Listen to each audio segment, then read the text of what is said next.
ayer. ¿Ah, sí? Ya. Sí. Perfecto.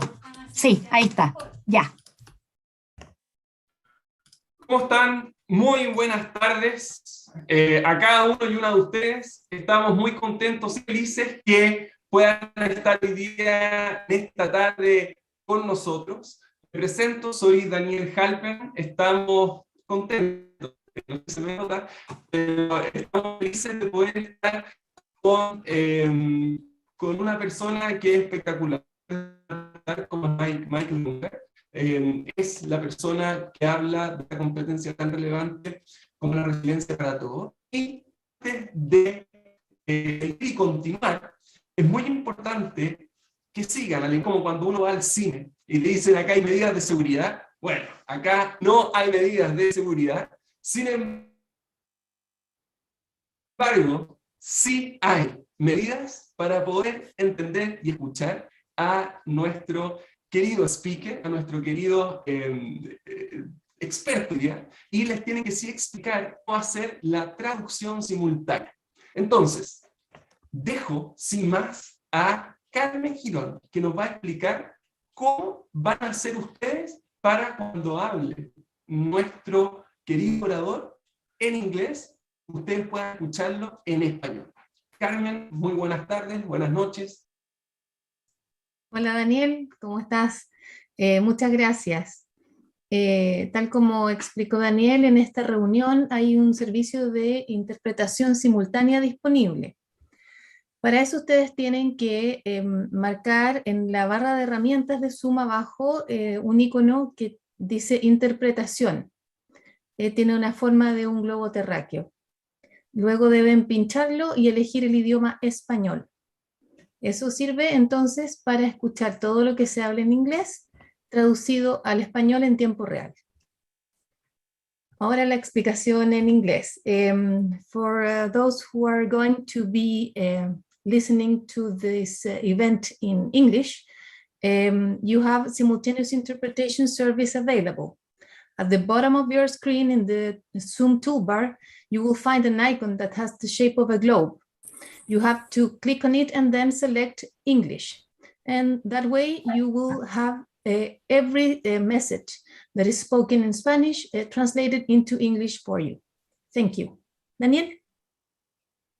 Así es. Bueno, entonces, dicho ya lo anterior, no me queda más que para nosotros esto es muy especial, estamos muy felices.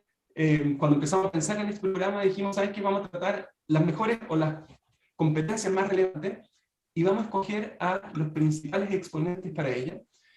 Y la verdad es que nada de esto sería posible si no tuviésemos el apoyo constante de una serie de colegios. Entonces lo que yo voy a tratar de hacer es darle esa participación a todos nuestros colegios queridos, que permiten, que facilitan, que de alguna u otra forma nos hemos relacionado con Educom y nos hemos apoyado a lo largo de este año, y que presenten, que hagan la moderación. Entonces, me es muy grato presentar primero a Grange, con Mónica Nelson, quien es la encargada de convivencia, quien va a presentar a nuestro querido participante, y después a John Sequez, nuestro querido rector de el Lincoln, que va a hacer la moderación con respecto a las preguntas que ustedes puedan tener. Con eso dejo a Mónica, quien va a presentar a Michael. Mónica.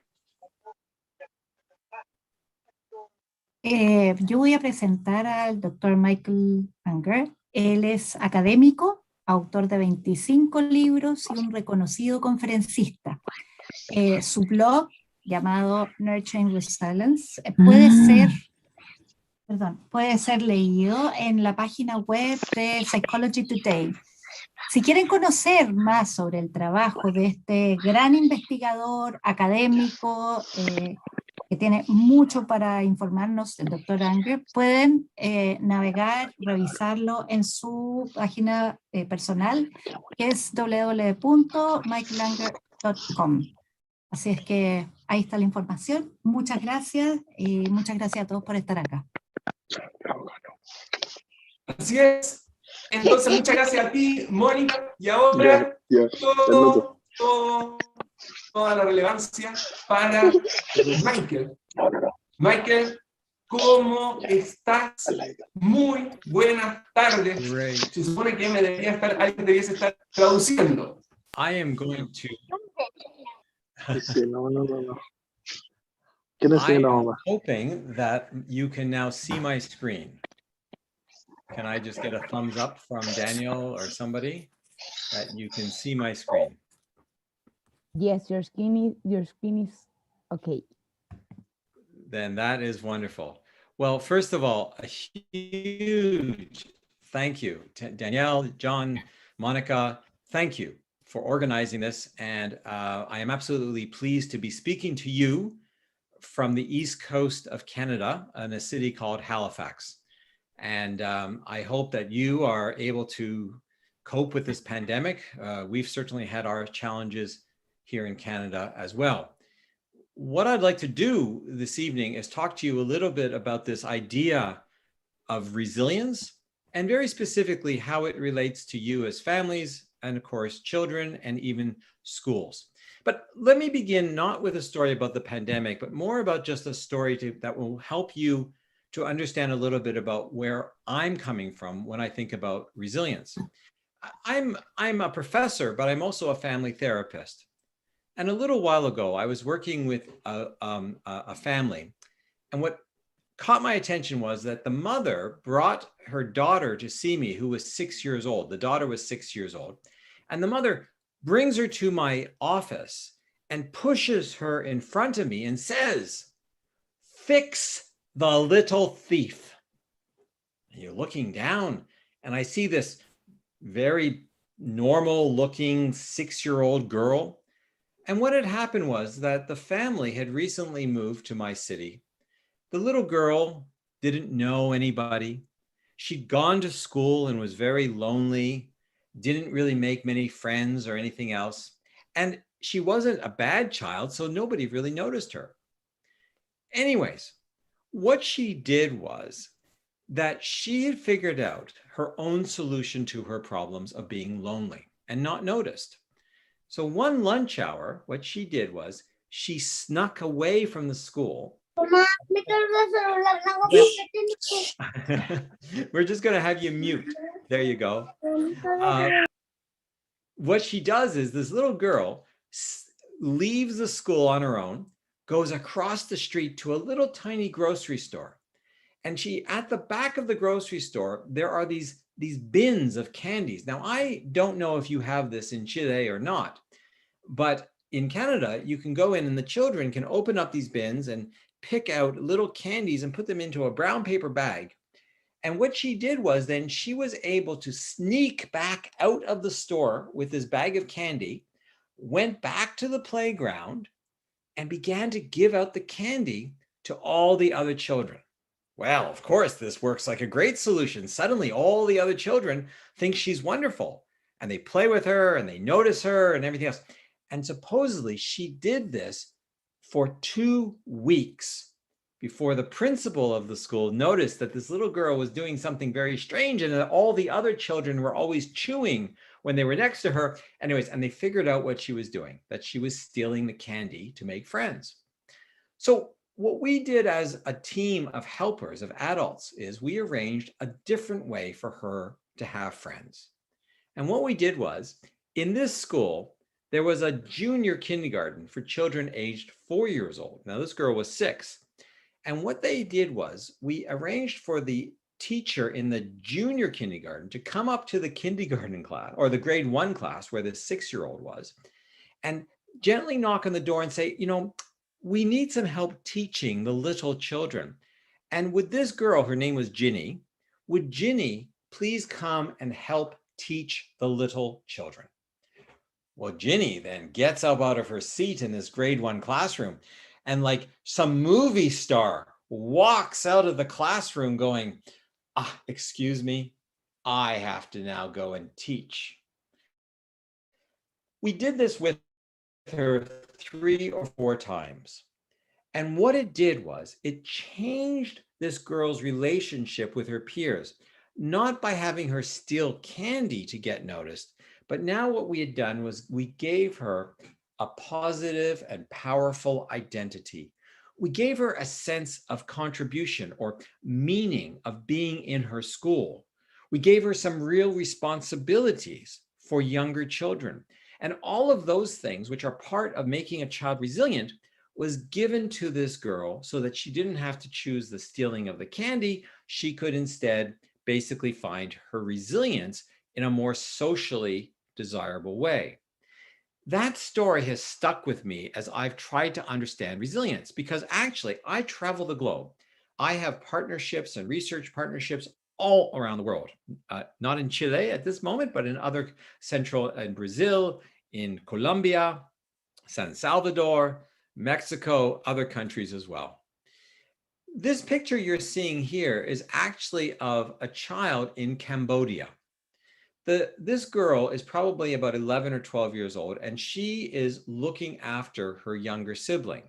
Her parents work in a UNESCO World Heritage Site, one of these places that tourists come to. And I meet children like this all over the world who are part of our research studies. And if you were to ask her, do you like looking after your younger brother or sister when your parents are working? She might say, oh, I wish I didn't have to do that. But actually, what she gains from that responsibility for herself and the contribution she makes to her family is a sense of power. And again, these same things, meaning, responsibility, a powerful identity, a sense of being older, all the things that we know make children resilient. So let me see if I can sort of help you understand a little bit about what it is that actually creates resilience. When we begin to think about resilience, I think sometimes we focus all on the rugged individual. We talk about making our children stronger, mindful, like more grit, more powerful minds. And while that is a really good way to approach resilience, it's a good solution when problems are relatively few. As problems get more increasing in a child's life, what we actually know is that children don't just have to be, well, rugged and strong in their minds, they also have to be resourced. They have to have the supports around them as their problems get more and more complex. Now, in normal times, children have a balance, right? They take on just enough challenges, sporting activities, learning assignments, whatever, so that they always can kind of manage the stress that they're given from around them. But of course, there's crisis. Parents divorce, a pet in the family dies, something bad happens. And you'll see a child, suddenly the resources that they have are not enough to cope with the stress that they're experiencing. And of course, during COVID, this pandemic, again, what happened was that a lot of extra stressors piled onto children. Now they had medical health concerns. They were worried about their parents, maybe their families, somebody had lost their job because of the pandemic in the household. And suddenly they don't just have more stress, but they also had fewer resources. Here in Canada, where I was, children were taken out of school. They couldn't see their friends. All their sporting activities were taken away from them. And those things actually made it worse because suddenly they didn't have the way to actually fix their own stressors. So when I'm starting to think about resilience, what I'm really talking about is this what kind of stress is a child under? And in fact, I was just involved in a large study in the United States of parents and children and young adults and people who are employed. And one of the things that we found out of the Cigna Resilience Index was this particular pattern, that younger children were not being as badly affected by the pandemic.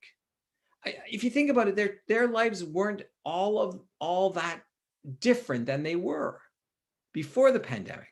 But when we looked at children's lives in the middle of the pandemic, the people who were most affected were our teenagers. And if you think about it, teenagers, and I think in Chile, just as much as in Canada or the United States, it is a time when you begin to go out into the world.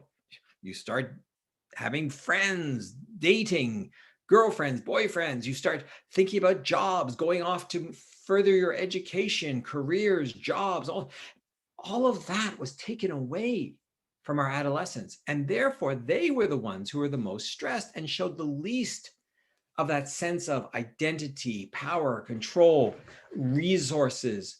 Like if you begin to think about what makes us resilient, their lives were most affected. So I guess what I'm really suggesting here is that resilience is that, I know we sometimes think of resilience just as my ability to overcome stress. But that puts an awful lot of responsibility on just us as individuals. And what the research on resilience is actually showing is something different now. What it shows is that our resilience is really our ability to navigate, to make our way, to find the psychological, social, cultural, physical resources that sustain, that give us well-being. But it also means our ability to negotiate or ask for what we actually find as meaningful. So if I could, maybe I could just do this. There's really just two key words here that I'd ask you to remember for this evening. One is we need to be able to navigate. We need to be able to, you're on a coastline on the Pacific Ocean. I'm on an ocean as well.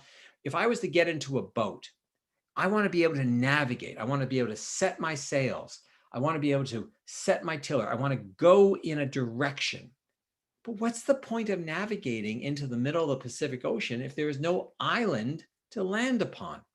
So navigation means not just having the motivation as a child to change your life or to make your life better.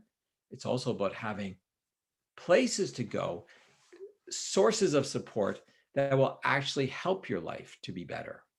And of course, ultimately, it's also about, well, frankly, being able to ask for what you need in ways that make sense to you.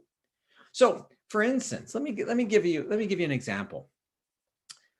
I was working with an 11-year-old boy who was being badly bullied at school, and he hated the breaks. He hated lunch hour. He didn't want to be with his other kids because he was always bullied. He had very bad teeth, and his parents didn't have much money, so he was dressed very badly, and he was teased a lot at school. So what he did was he figured out that what he could do was, rather than going onto the playground at lunch hour, what he did was he would actually go and find the janitor who cleaned the school. And then he would sort of, just go very close to the janitor.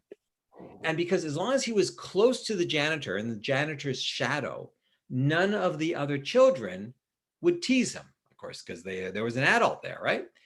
He had found his own solution to his particular sense of stress or exclusion. But even better than that, after about 2 weeks of this, the janitor, who's a really nice guy, looks down at this kid and says, "Oh my gosh, if you are always going to be underneath me and beside me, then pick up a mop and help me clean the school." And this 11-year-old, because by the way, in Canada, this is not usual. You would never ask a child or a student to clean the school. That is not done. But in this case, this child, he picks up a mop and suddenly he has a role, a responsibility in the school. He's someone powerful. He has this adult who notices him, who's paying attention to him. And he mops the floor, and all the other children, rather than bumping him with their shoulders, now they walk around him because he's doing a job. If you have a wet floor, you don't walk across it, you walk around the wet floor. My point is that this little story talks about how a child navigated, found the resources he needed to feel safe, to feel like he belonged at school. But he negotiated, he found the resources that were meaningful to him. Now imagine a teacher had said, "Oh, look, no, you can't clean the school. You are a student, you must come to school, you must go on the playground, you must go find friends and everything else." he probably would have responded to that, at least in the context where I live, he would have said, I'm not going to go to school anymore. He would have dropped out. He would have done everything he could to be sick or whatever and not gone to school. But because he found this janitor who made him feel safe and a responsibility for something at the school, it was meaningful to him. And this is key. When we're talking about resilience in children, it is always important that we find the resources that are important to them. Now, there are, in fact, 9 different things that you as parents or teachers can actually do to make children more resilient, to help them navigate to these 9 things, to negotiate with them so they get these 9 things in ways that a child actually values. The first one you might love as parents. It is structure. It is routines. There was a recent study that showed that a child who actually has, oops, I'm just going to ask someone to please mute themselves. I think Carolina, maybe just ask you to put yourself on mute, if you don't mind. Thank you very much. There was a study of children during the pandemic who maintained routines. These would all be children who were not going to school. And what they found was that the families that had more routines, more structure, like bedtimes and meal times and chores and homework to do, actually had children with lower levels of anxiety and lower levels of depression. So there's something about a child having structure in their day, which is very important. Also consequences, or that a child has to basically fix their own mistakes when they happen. We also know that children need a very strong connection, well, frankly, with their parent, right? With all of you tuning in here. But we also know for resilience, often the problem is that there's so much emphasis on those parent-child connections that I think we sometimes forget that often we as adults are often very stressed when our children are stressed as well. So that's why in the research that we've done around the world, we've also found that children rely on lots of other strong relationships with their teachers, with a bus driver, with a janitor. Children need a network of other relationships with a coach, with a tutor. Anybody else can fulfill that role. And in fact, what we know is that when a healthy adult enters the life of a child, that can actually build the child's capacity to withstand stress much better. Children also need that powerful identity. Imagine that little 6-year-old girl that I started talking about at the beginning of my talk. She gets up out of her chair in a classroom in the school. A teacher has asked her to come and help teach the little ones. She rises, she walks out of that. Like some Hollywood movie star, like everyone noticing her. That is identity. We can give that to our children. When they share the special and unique things about themselves, they develop these powerful identities. But children also need a sense of decision-making, a sense that they can have some control over the decisions that actually are important to them. Years ago, I have 5 children.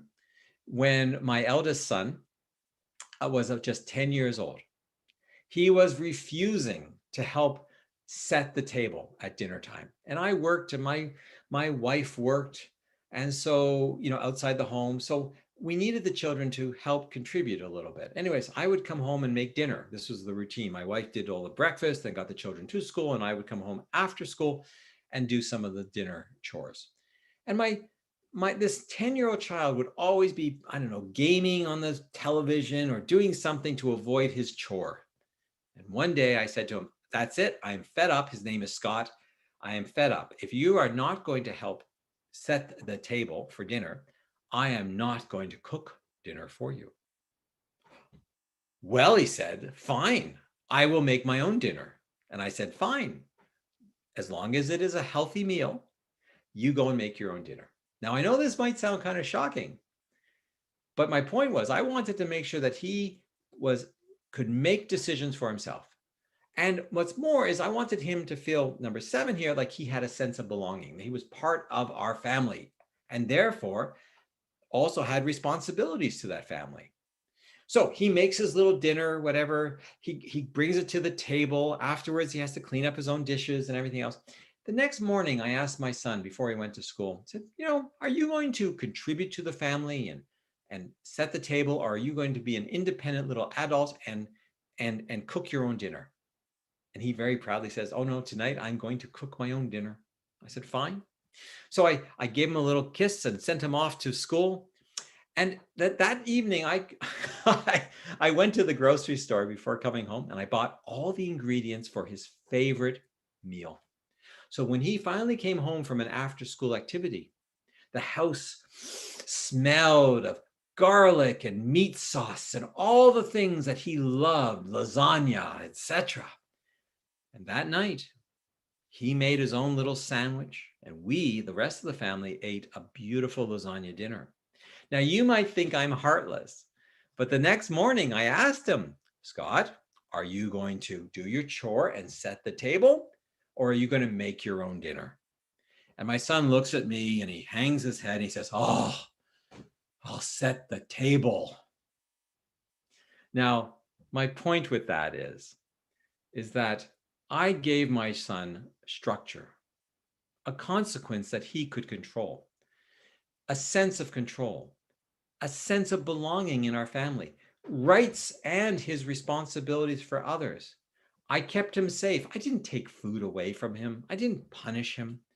I gave him all the supports he needed to make a good decision. And eventually he did make a good decision. This pattern of resilience, this what I'm showing you here, is the things that we can actually give children. So let me give you a little quiz to think about your own child, okay? Can you assess your own child's resilience? All right, here's some questions. Can you fill in the blank? And what we know scientifically is a child who has more of these blanks filled will be a child who is actually better able to withstand stress, whether that's a tragedy or a pandemic or anything that is likely to make them feel more depressed. Okay, so there are people in my life who expect me to blank. Does your child clearly have expectations on them? When I don't meet expectations, I know that, well, frankly, blank will happen. Does he or she clearly know that there are expectations of how they should behave? I can reach out to my blank to get help when I need it. Is that child very clear that there are people in their life who can actually help them and support them? And can they reach those people when they need them? And it may not be you, the parent. It may be an aunt, a grandparent, a neighbor, a coach. Let me keep going. How about identity? I feel respected for what's special about me when I'm with or at or doing something special. How about in my blank, I get to participate in making decisions that affect my blank. I don't give a 3-year-old a decision about when they go to bed at night. They have a bedtime. But I will say to them, they can wear the pajamas that are blue or they can wear the pajamas that are green. Like if you have 2 sets of pajamas, it doesn't matter. But what does matter is that they brush their teeth and that they actually go to bed at a certain time, if in fact that's part of your family routine. How about at my blank, people miss me when I'm not there? Does your child actually have a community around them that they feel valued by? Maybe it's a faith community. Maybe it's a school community. Maybe it's an extended family that they are actually missed. There are places such as blank where I can celebrate my culture or my beliefs. Children really need that sense of cultural continuity, that sense that their life is embedded in something bigger than themselves. Or when I'm with others at my blank, I feel treated fairly. Does your child experience justice, social justice? Do they feel treated fairly? Do they have a sense that that even no matter if their language or their skin color or whatever, that they actually feel like they still are treated fairly. And that child that I talked about, the one who was mopping the floor in the school, it was when he was with the janitor that he felt treated fairly. Or when I'm with blank, I am responsible for myself and others, that your child has a genuine responsibility. I am well cared for by somebody, and I feel safe when I'm with or at, say it, in my bed at night, that type of thing. I didn't just make up this list. This list comes from research in many different countries around the world. And very clearly, we know from the science that children who can complete these sentences tend to do much better. Now, I'm a scientist and a family therapist as well, so I guess I got to talk some science with you here. You know the story of Cinderella, I take it, right? Mother dies, father dies, she's left with the evil stepmother, and then she's a working child off. Remember, she's in the basement and she has to do all the chores for her evil stepmother and stepsisters.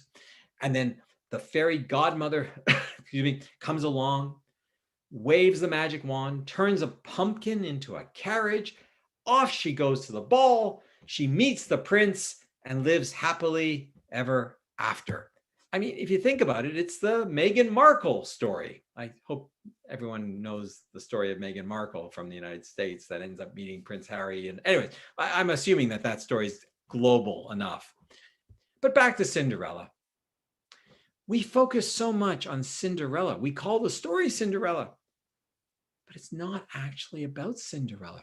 Cinderella's resilience is about fairy godmothers.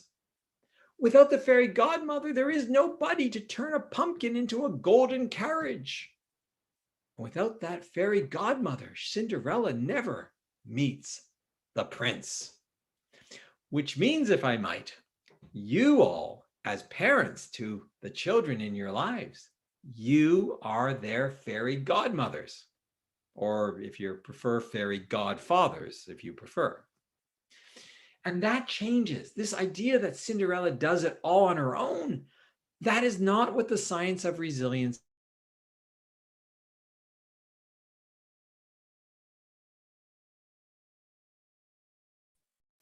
Mark, you've muted yourself. Maybe you can unmute your mic. There we go. My apologies. There you go. Thank you, Mike. Just Derek. So what this does, of course, is it raises an issue for us to better understand what makes resilience. And what we're actually understanding is that we've been developing a program for schools as well called R2. And the R2 stands for rugged qualities and resources that children navigate to and negotiate for. In fact, maybe we should have called it R2N2, because that's really the principles here. How can you help your child as their fairy godmothers, fairy godfathers, to make a child more rugged, stronger in their character, but also better resourced so that they can actually find the supports that they need to do well?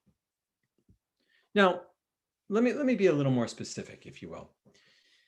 About 10 years ago, there was a major disaster. I know right now with the Olympics in Tokyo, we are talking about and thinking about Tokyo and Japan. But about 10 years ago, there was a major disaster in Japan. You might remember that there was an earthquake that caused a major tsunami and then a nuclear disaster in northern Japan. And I have colleagues who I've been working with who have been studying the resilience of those children who were affected. This is a town in northern Japan called Yamada. And if I might, I just want to sort of show you what happened. This is what the town looked like before the tsunami. And then, of course, this massive 11-meter wave crashed into the town. Fires broke out, mass devastation, and complete chaos. Now, many of the children actually survived because they were in schools that had tsunami alerts and they were evacuated to higher ground. Many of the parents, however, died as a consequence of the wave, of the waters. Now, when I went there, we were trying to understand what makes children resilient. How do they cope? What makes them rugged and resourced? And my colleague, Dr.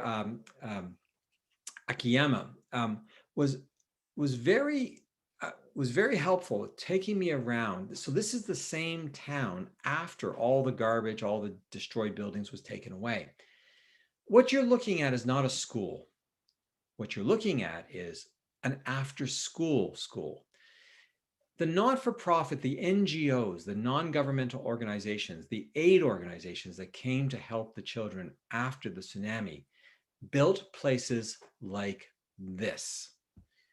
Children came from their temporary residences that they'd been housed with often extended family if their parents had died. And they would come to these after-school schools, one of these you're looking at, to study. Because what I was told was that a Japanese child's normal life is to study all day, and then after school to go to school in these after-school schools. That is not the Canadian way for children in my country, but it is for Japanese children. Now, if we're thinking about how do you make a child more resilient? Well, of course, we've been talking about, do you give them the resources to make them feel more normal? Do you say to a child, I want you to be hopeful about the future? Optimism is another trait of resilient children. But you don't just say to a child, be optimistic. You give them a pathway to the future. You help them to feel normal. So these children who felt like, oh my God, my parents are dead, my school is destroyed, I will never get anywhere in life, they were suddenly back in a way of living that looked like other normal Japanese children, and that they now felt like their path forward, education-wise, their futures were more secure. And this then comes back to this idea, of course, of helping children to navigate and negotiate for what they need, the rugged and qualities and the resources they need to do well. But I know sometimes we think in very limited ways. Okay, my child has this talent, or they have to go to university, therefore I must take that talent and snap it together like a puzzle piece. But that's actually not what we know about resilience. Resilience is not really like puzzle pieces fitting together. They have one quality that they express in one way. Instead, children are like what's called tangrams. They're combinations of many different shapes. And when times are good, maybe they make squares or rectangles. But they can also be birds and other things as well. So this then raises the questions about how can we help our children find many different ways of expressing themselves, of finding a powerful identity. Who'd have ever thought of giving an 11-year-old boy a mop and a janitor as a mentor? But that was magical in his particular way of seeing the world. That means that your children too have particular ways, special talents, certain sports activities. If you've ever been a parent that has tried to get your child to learn an instrument, maybe piano, violin, accordion, whatever, and they've gone, oh, this just doesn't fit me. It's because I think sometimes we think, well, you know, for their success, it has to be that instrument, that child, that fit. Whereas actually, maybe instruments aren't the thing. Maybe they're more sports minded. Maybe they want to be in theater. Maybe they want to be quietly in the corner just reading a book.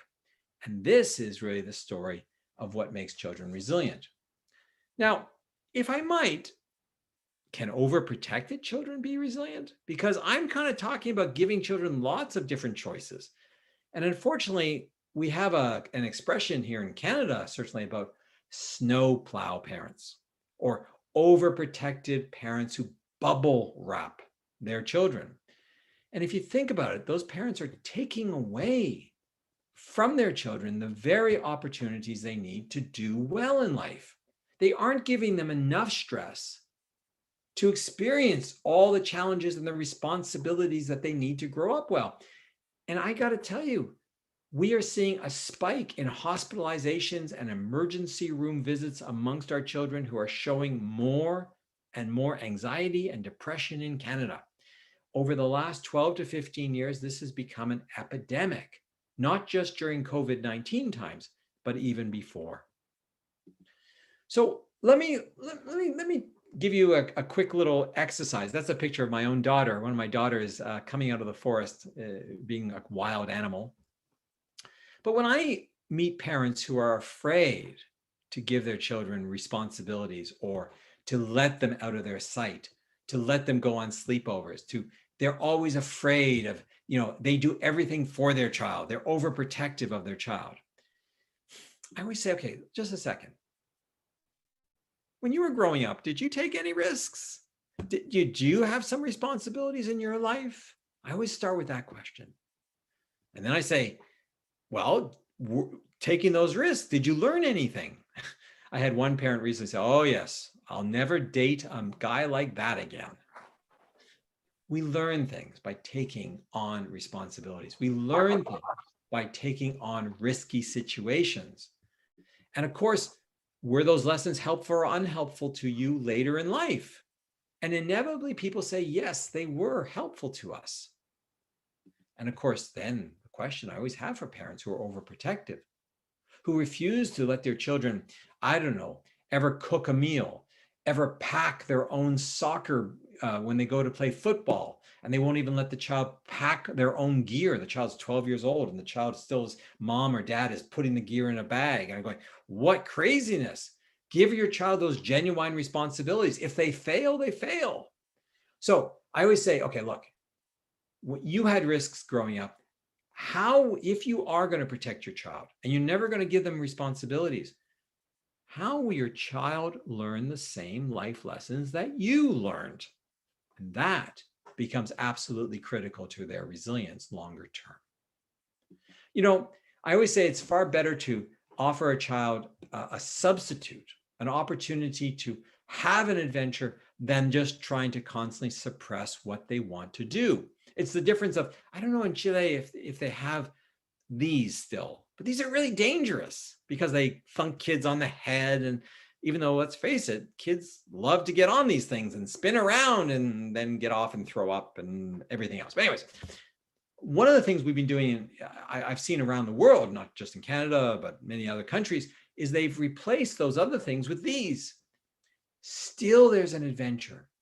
Still, there's a sense of adventure for a child, but it's simply not as dangerous. So I guess always the trick here is, how can we say to our children, yes, you can have responsibility. You can look after yourself. You can have some control. You can do things that are a little bit risky, rather than always saying to our children, no. And I would just want to sort of show you a funny little video from this is a video from New Zealand. I just want to show you a very funny little video from New Zealand of a school that has basically decided to let children do whatever they want without rules. Have a look at this just for a minute or two, okay? I think you might find it interesting.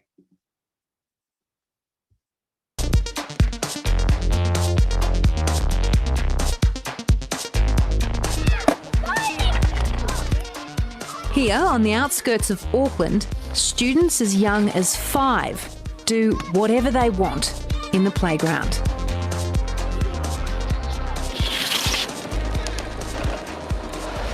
They roam around with no shoes, but plenty of homemade weapons.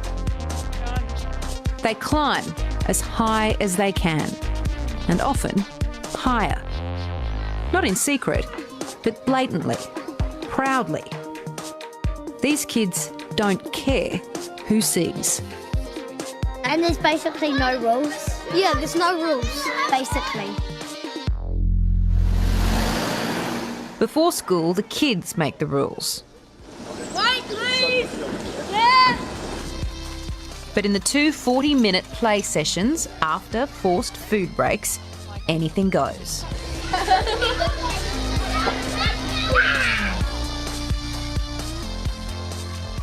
Are you scared? I'd be scared. You'd be scared because you might be too heavy. Oh, thanks. No rules, no limits, no problem for the principal. Let me start there. You can look that up as the School Without Rules if you want to watch the whole video. My point is that let's go back through the checklist. How do we help children become more resilient? Not by overprotecting them, but by giving them genuine responsibilities, by giving them opportunities to contribute, by making them feel safe, but that doesn't mean by taking away all the opportunities they need to learn to keep themselves safe. We need children to feel like they have powerful identities, that they can make decisions, that they have structure and consequences to their actions. But a child who's always overprotective will never have those opportunities to ever, well, frankly, fail. So let me give you just a few hints about opportunities in children's lives that make them more resilient.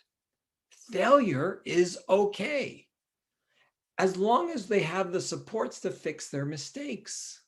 And I love giving children work or volunteer opportunities, opportunities to make a contribution, to practice their skill sets.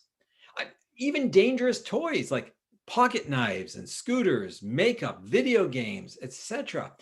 Our children need opportunities to experiment with their bodies, which of course, no surprise, well, frankly, they also need to be able to move around their community, use the bus, walk, skateboard, whatever. If they're older, drive. Now, of course, you know your city, you know your town, so you only give your child what is reasonably safe. But I do think children need to begin to experience some of this stuff, so that the problem now we're experiencing here where I live is that children have none of these opportunities, and then they go off to university or college, and suddenly they have to learn all of those skills on their own when they're away from their families. They also need bodily experiences. They need to celebrate their going through puberty, their first loves. They need to have a sense that they have a body. And of course, things like outdoor challenges as well, wilderness trips, extreme sports, whatever. Basically, what I'm trying to say is our children, they need adventures. They need opportunities to develop their resilience. It's not something that's just in their heads. It's when we create opportunities around them for them to learn and develop the skills they need to do better in life. Where I live, we actually live in one of the parts of the world with the highest tides, 14 meters high on the Bay of Fundy in Nova Scotia, where I live. And one of the great advantages of that is we have mud. We have the best mud in the world here. And I just love watching kids, and these are some of my own kids and their friends, out on the mud flats and just playing in the mud and getting dirty and everything else. And when I think about making our children more resilient, it's that adventuresome spirit of getting in there, of getting dirty. Now, of course, during COVID, we've made our children's lives we've washed their hands and wear masks and everything else. But eventually COVID will be done. And then we're going to have to help our children once again get comfortable hugging and taking the masks off and even getting dirty. And all of this together, if you've kind of caught what I'm saying, is you as their fairy godmothers and fairy godfathers have an obligation to make children more resilient. You can inspire them to self-regulate, to think calmly, yes, but you are also there to create structure and consequences, opportunities to show their talents, opportunities to find the connections and the relationships they need to do well. You are so pivotal, whether an educator or a parent, you are so pivotal to creating the right conditions for your child to navigate and to negotiate for the kinds of resources that they need. And that is actually what the science of resilience teaches us, about making a child do well when there is a serious crisis in their lives. So on that note, I'd love to hear your questions and comments, and I will pass it back to the organizers, Monica, Danielle, John, and I so appreciate you reaching out across borders and giving me this opportunity to share some ideas with you. Thank you. Muchas gracias, Mike. Se agradece la presentación. Estamos, la verdad, muy contentos que pudiste entregar estas herramientas tan relevantes e importantes. Con esto vamos a comenzar entonces con la ronda de preguntas. Aquí les pido que modere, que vaya, les pido a todos que por favor dejen sus preguntas en el chat. ¿Y quién las va a tomar? Va a ser John, para que por favor la pueda ir junto a Mike, pueda ir pueda pasándole las preguntas y Mike también respondiéndolas. Thanks, John, for doing this. Oh, thank you, Mike. First of all, thank you very much for your speech. It's been amazing. And I think it's left us all with a lot of things to think. You mentioned experience all over the world, talking about resilience and working with resilience.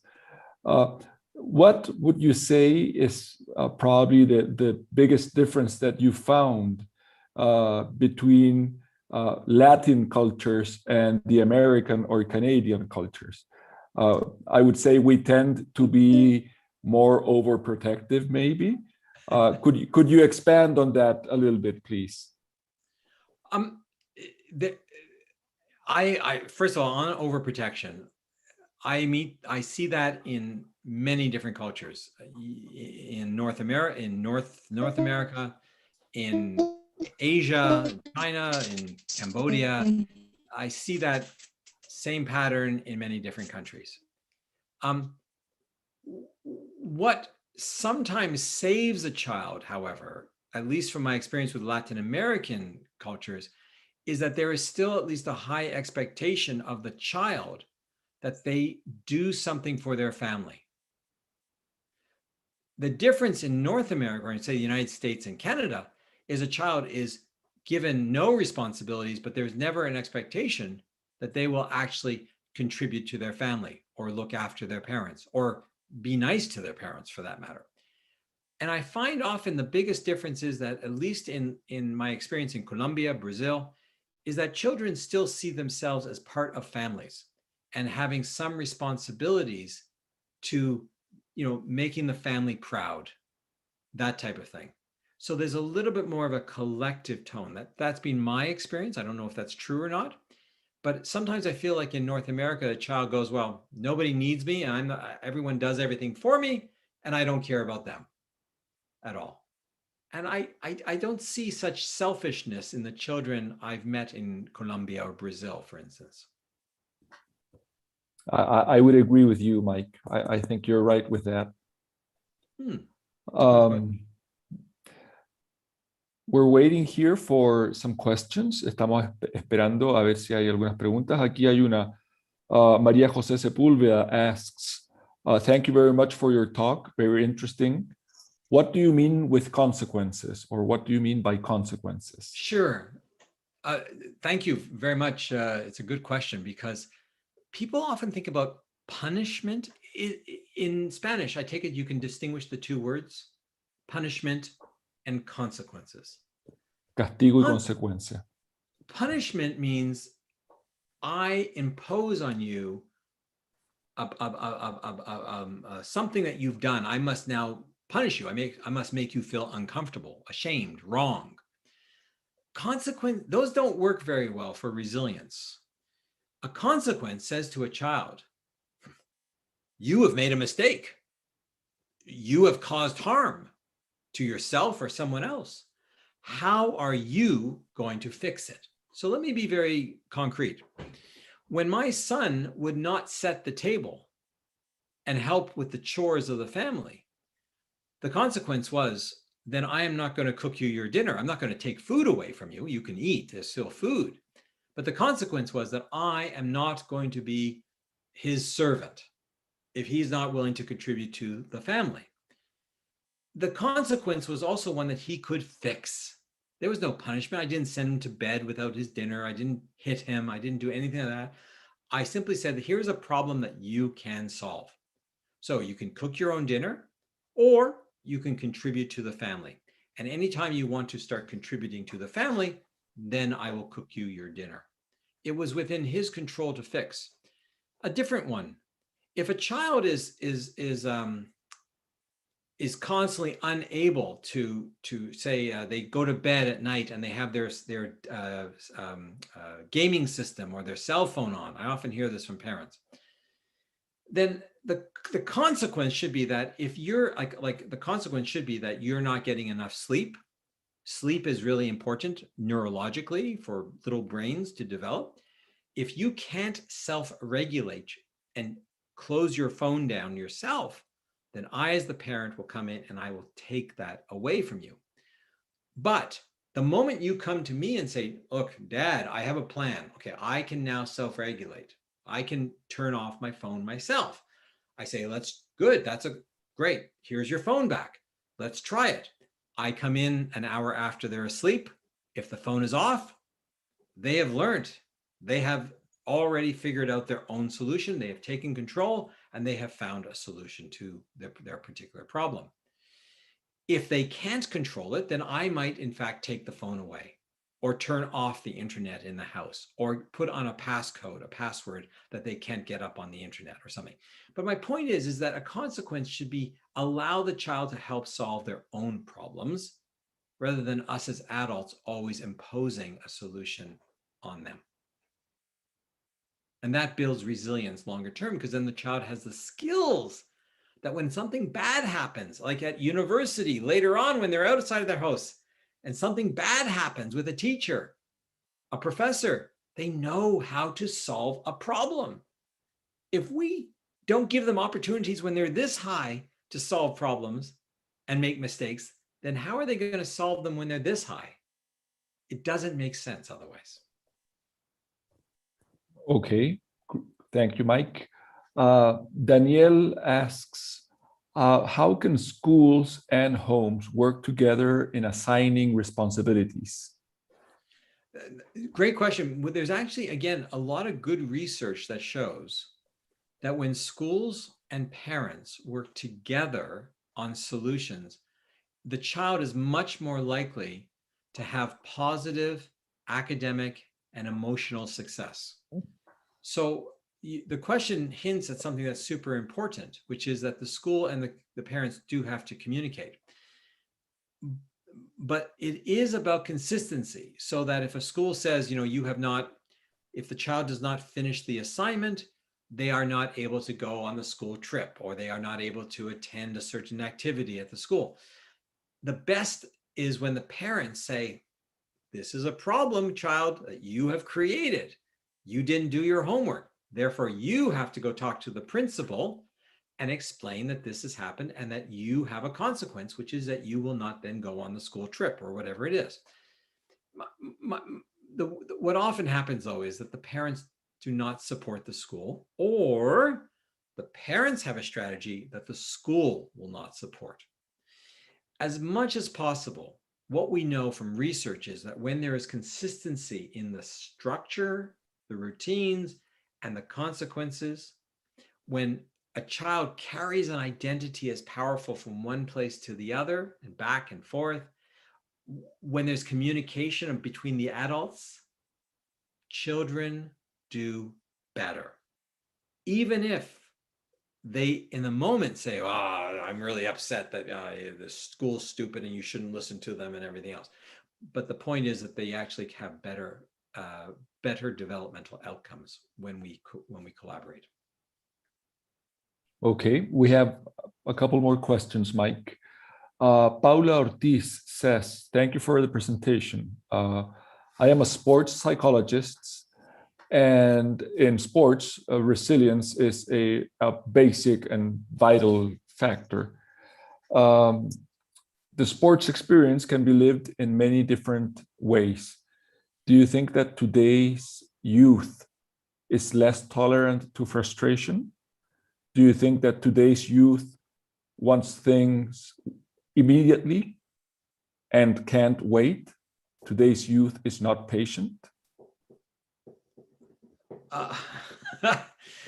Yes. I remember when my daughter was a few years younger, she was coaching little children. And I went to pick her up. She was 15 at the time. And I went to pick her up when she was coaching football amongst little children. And all the parents were in the stands watching their children practice, not a game, just a practice. And every time this little 5 or 6-year-old touched the ball, with his foot, the parents jumped up and went, "Oh, that's amazing, that's amazing, that's amazing." I'm going, "Are you crazy? Your child has not done anything very special. Relax, go away. Let the child just play. They don't deserve that kind of praise for doing nothing." And I think sometimes what we've misunderstood is sports is about developing character and competencies, absolutely. But it has to be founded on something real, a real genuine experience, not just sort of made up.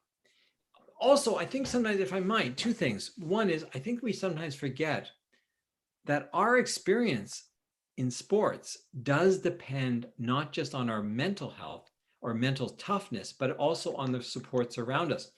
There are colleagues of mine, Dr. Sakar in England, who did studies with Olympic athletes who would overcome a major injury. And one of the dimensions was definitely their grit or their ability to think positively, yes. But what they also found was that when they had a good coach, a parent, a friend, somebody to drive them to practice or drive them to their physiotherapist, when they had someone helping them with meals so that they could recover quicker, all of those other fairy godmother-like functions helped them think more positively about the future as well. So I guess what I'm getting at is, with sports, it's partly the coach is as important as the mental fitness of the individual. And I do think we need to sort of keep that in mind, don't we? Rather than just sort of thinking it's all about the individual mind. I laughed. My daughter was also at one point coaching swimming or doing some swimming, and parents would feel, in Chile, do they have levels to the swimming, like Red Cross levels? You know what I mean? My daughter would fill out the forms. If your child passes level 3, they get to go on to level 4. And these parents, if the child didn't pass level 3, their parents would come over and they'd yell at my daughter. "How dare you fail my child? How dare you not let them go on to level 4? And she said, "Well, but they can't swim 50 meters. To get to level 4, you have to swim 50 meters. And what kind of crazy parent tells their child to go on to level 4? They're going to drown. They don't have the competency to swim the 50 meters. You can't fake swimming." Anyways, my point is that there's something very real about sports, and that children respond. It's not failure.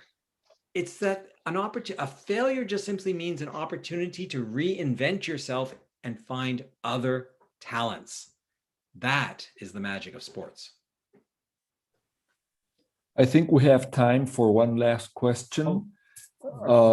This is Alfredo Tagle's question, and he asks, is there a correlation, a direct correlation between resilience and maturity? Does it mean that if you're more mature, you're more resilient? Where do both concepts cross, maturity and resilience? I have not seen studies that do exactly that. Mostly because a child, say, with a disability or who's immature in their presentation can still have resilience. I don't necessarily want to make it sound like a child has to behave in a certain way, because children can find success. So an immature child might still find a great deal of happiness, friendships. They like themselves. They show their talents. They have relationships. Like, all of those things are what that you need to get through a crisis. Now, decision making, yes, is an important skill, but just because a child is immature doesn't mean that they can't sometimes make good decisions. The trick here, of course, is that we as the parents in their life don't give an immature child too much stress. If we know our child is immature and we give them a highly difficult task to do with a lot of responsibility, we have set them up for failure. But if we give an immature child a task that maybe stretches them just a little bit, then what we've done is we've given them what's called scaffolding, or a ladder to the next step in their lives. So part of it is we can help an immature child develop the competencies that they need. And sometimes immature children are actually quite resilient because they have the skill set they need to deal with the stressors that are right now in their lives. And they do fine. The we put to the best. So I guess sometimes it's about us as the adults creating the right environments to help our children grow step by step by step, rather than thinking, well, they're immature, they're not resilient. The resilience is on us to create the right environment for them to thrive. Okay, and I'm sorry, Mike, I skipped a question.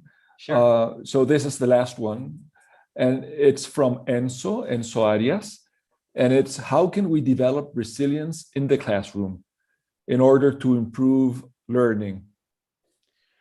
Well, I've written extensively about this, but I really do think that those same 9 things, teachers are amazing at creating those environments. In fact, I'm working right now with this R2 program with several school boards, and they have we've been designing whole curriculums around this idea of building resilience. And it comes down to things like, can you in a classroom give children a sense of optimism? Can you create a sense that children are going to be successful? So a teacher who looks at a child and says, I believe in you, I see talent here, and I'm going to make it an opportunity for you to use your skills. That's a child who's going to become more resilient. A teacher, an environment that prevents people from feeling unsafe, or it doesn't create any bullying in the environment, of course, makes a child feel safe and like they belong. I love schools also that give children responsibilities, because out of those responsibilities, children find powerful identities and a sense of belonging and a sense of safety and security. So there are lots of tasks that children can do in the school. The one I always love, we're all doing this online thing. When I present in school gymnasiums to teachers, I love it when I see a student who is the one doing all the technical stuff. The one who plugs in those big speakers and makes that big pop sound when they plug in the speakers. I love seeing kids doing stuff like that because it gives them that sense of, I am more powerful. I am making a contribution. I am needed. And what we know is that those emotional reactions that schools are so good at creating actually trigger a set of changes, physiologically, psychologically, that actually make children less likely to experience depression and anxiety. But it starts with how we structure classrooms. Do we create calm when it's noisy? Do we allow children to express their talents? And do we create relationships? One of the biggest studies, I'll just end on this, one big study of children who were very depressed, even suicidal, showed that if they went to school and someone noticed them, if a teacher or a principal noticed that child every day and said, hello, welcome to the school, children who had teachers and principals like that showed lower levels of depression and suicide even when they had other risk factors like abuse in their lives.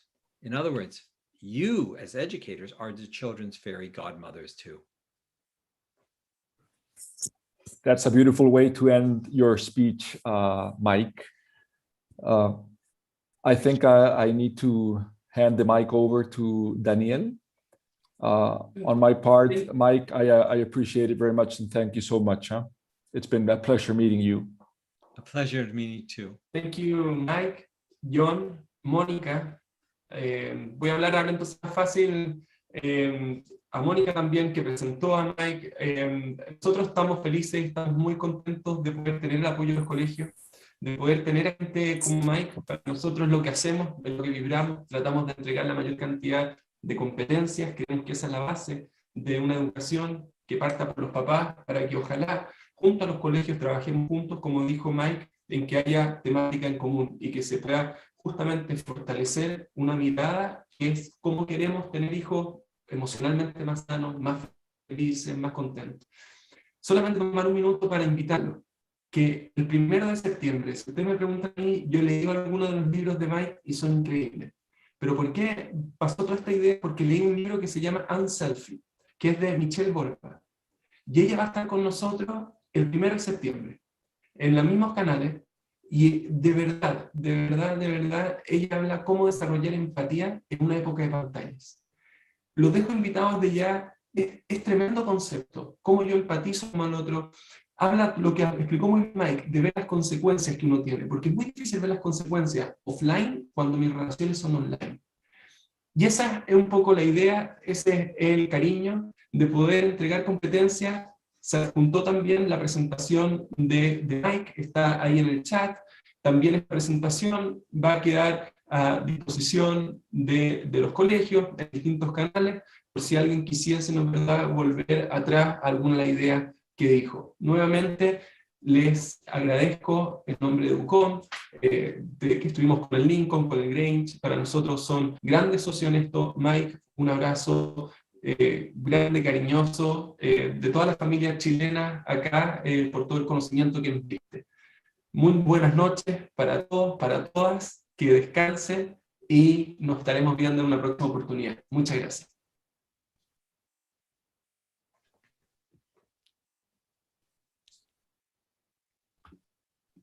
Muchas Yo gracias. querido a todas las familias, muchos saludos.